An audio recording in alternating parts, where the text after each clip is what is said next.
Okay, so we're going to take a look at another advanced mechanics question. We're told the moon has a mass, m-moon, 7.35 times 10 to the 22 kilograms, and an orbital radius of 384,000 kilometers. We're told A, to find the moon's orbital velocity, and find the moon's orbital period. So first we'll find the orbital velocity. Well, we need the distance between the Earth and the Moon, which we'll call r.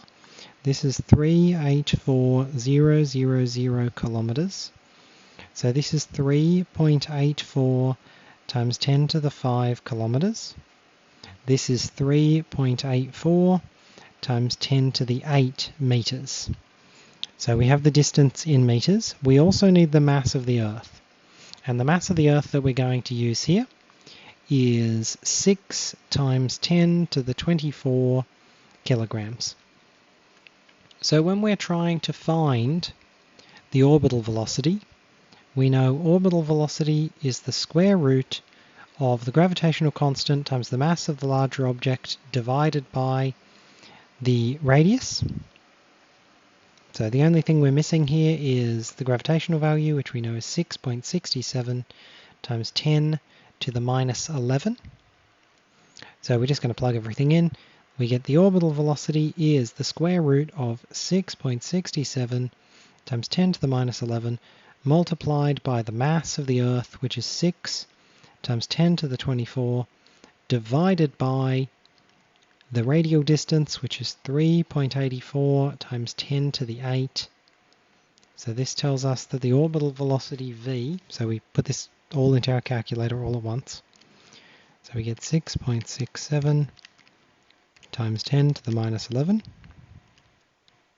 times 6 times 10 to the 24 divided by 3.84 times 10 to the 8. You can simplify and cancel before doing this if you want, but it's going to work the same. This is 1.02087 ... times 10 to the 3. This will be in meters per second. So if we want to round this, we could say the orbital velocity is about 1.02 times 10 to the 3 meters per second, and this would be 3 sig figs. Or you could round however you wanted. So this is part A. This is find the moon's orbital velocity. Now for part B, we've been told to find the moon's orbital period. Well, the moon pretty much orbits the Earth in a circle, like so. We know its velocity, we know the distance, and we know speed is equal to distance over time. This means that time is equal to distance over speed, and this is actually what we're going to use to calculate an approximation for the orbital period. So the distance is just the circumference of this circle. So this tells us that the time taken to do a full orbit is 2 times pi times 3.84 times 10 to the 8.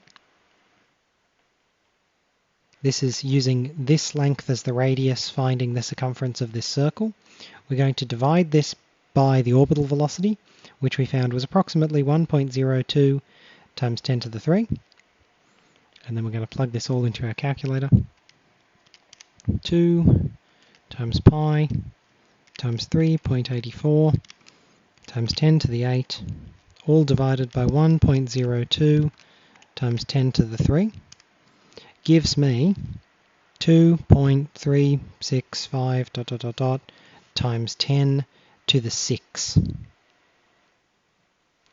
Now you notice this distance is in meters and this velocity is in meters per second, which means our answer actually ends up being in seconds.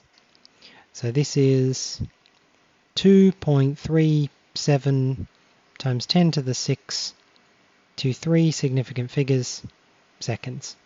You could change it to another unit if you want. Once you've found one of the answers in seconds or minutes or hours or days or years or whatever, that's pretty much trivial to convert to any others. So this is what we're after.